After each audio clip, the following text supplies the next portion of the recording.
In the beginning, there was man, and there was vampire. There is great debate as to whether or not a mundane virus, any virus, constitutes life, especially when we compare the nature of a living virus to that of other earthly organisms. It has been suggested that viruses should be likened to choking vines crawling across the tree of life. When we examine the origins of the vampire, a creature that is often associated with pestilence and infection, we find that the vampire, like the virus, has been with us since our very creation. In Genesis, God creates Adam from the earth and Eve from Adam's rib. There are, however, alternative retellings. In the Zohar, the story is expanded. After the murder of Abel by Cain, Adam separates from his wife Eve for 130 years. It is during this estrangement that Lilith and another demoness named Nama both had their way with Adam, and the fruits of these unholy unions were the plagues of humankind. In the Midrash Abkir, Adam committed adultery with a woman named Pisna, either an alternate name for Lilith or possibly her daughter. From this coupling came many monstrous demon offspring, but Methuselah defeated them all, slaying thousands with a holy sword. But the firstborn of these demons, Agramos, Methuselah forced to reveal the names of the others. With knowledge of their true names, he banished the surviving monsters to the sea and the mountains. One wonders if any of those mountains were perhaps Carpathia. Another legend tells of Lilith not only copulating adulterously with Adam, but with his son Cain as well, producing fiendish offspring with both. Adam's exact relationship with Lilith is elucidated in the text known as the Alphabet of Sirach, comprised of satirical and often quite vulgar proverbs written in Aramaic and Hebrew. For the first time, Lilith is given a proper origin. When God created the first man, Adam alone, God said, "It is not good for man to be alone." So God created a woman for him, from the earth like him, and called her Lilith. They, Adam and Lilith, promptly began to argue with each other. She said, "I will not lie below." And he said, "I will not lie below, but above, since you are fit for being below, and I for being above." She said to him, "The two of us are equal, since we are both from the earth." And they would not listen to each other. Since Lilith saw how it was, she uttered God's ineffable name and flew away into the air. Adam stood in prayer before his Maker and said, "Master of the universe, the woman you gave me fled from me."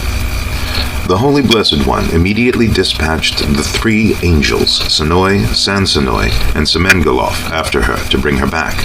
God said, "If she wants to return, well and good, and if not, she must accept that 100 of her children will die every day."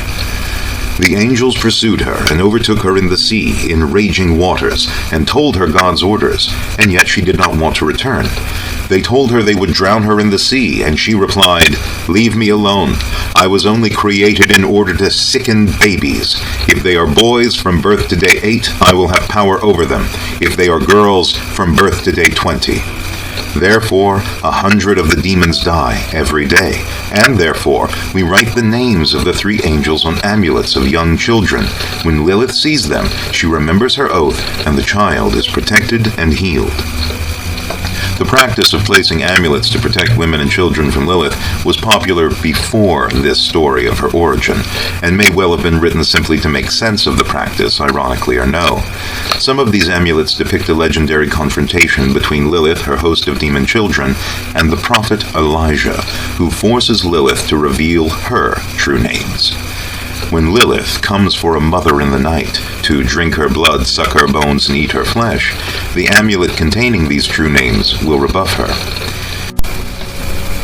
She is mentioned once by name in the Dead Sea Scrolls, and may well be the eponymous figure from The Seductress.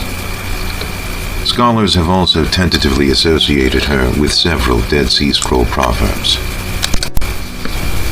Her house sinks down to death, and her course leads to the shades. All who go to her cannot return, and find again the paths of life. Her gates are gates of death, and from the entrance of the house she sets out towards Sheol. None of those who enter there will ever return, and all who possess her will descend to the pit. One may not sleep in a house alone, and whoever sleeps in a house alone is seized by Lilith. She roams at night, and goes all about the world and makes sport with men, and causes them to emit seed. In every place where a man sleeps alone in a house, she visits him, and grabs him, and attaches herself to him, and has her desire from him, and bears from him. And she also afflicts him with sickness, and he knows it not. And all this takes place when the moon is on the wane. In the Numbers Rabbah, Moses mentions that Lilith cannibalizes her own offspring. In the 13th century, Lilith became linked to Samael, the name of Satan in the Jewish tradition. According to the treatise on the left emanation, a work of Kabbalistic mysticism, Lilith was Samael's paramour and queen, above a harem of 3 lesser demonic brides, all angels of sacred prostitution. Aisheth Zanoinim, who eats the souls of the damned. Agrat Bat Malat, who flies through the air in a chariot with a retinue of 18 corrupting spirits. She is the dancing roof demon, and while she dances, her mother or grandmother Lilith is said to howl. Nama, who not only joined with Lilith in assaulting Adam, but also in corrupting 2 angels, Uzzah and Azazel. Of the 3 lesser brides, she seems the most connected to Lilith. She is known to seduce human men to reproduce as Lilith, and she sends her half-demon sons to Lilith for education before they go forth to breed with human women. She may also be associated with the Nama of Cain's line mentioned in Genesis. Samael and Lilith are the parents of the demon prince Asmodai, the sword of Samael, though in other versions Asmodai's parents are Nama and Shamran, another seduced angel. Lilith's children are called the Lilin, and her brood with Samael must have been particularly bad. Unwilling to allow them to overrun the earth, God castrated Samael. For this reason, Lilith must satisfy her lusts elsewhere, taking human men in their sleep. Lilith is sometimes identified as the serpent that tempted Eve, not Satan, while Jewish mysticism holds that Samael rode the serpent like a camel, orchestrating original sin. Kabbalistic tradition also holds that Samael planted the tree of knowledge to begin with, against God's wishes, and was punished for it. In essence, God chose Adam and Eve over Samael and Lilith, and the 2 were drawn together through their shared bitterness. In much the same way romantics like Milton found sympathy for the devil, Lilith was likewise a popular subject. She appears in Goethe's Faust, dancing with the titular character after being introduced by Mephistopheles. In his painting and sonnet, entitled Body's Beauty, Rossetti codified her archetypical representation, including an association with mirrors through which she was said to take possession of women's bodies, long hair, a traditional symbol of seduction, and of course, pale skin.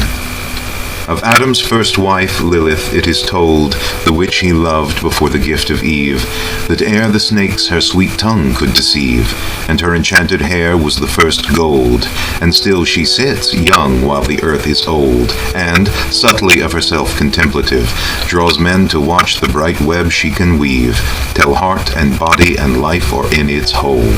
The rose and poppy are her flower, for where is he not found? O Lilith, whom shed scent, and soft shed kisses and soft sleep shall snare.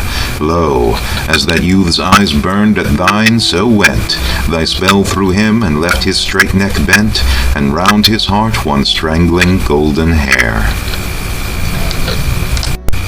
In the beginning there was man, and there was vampire.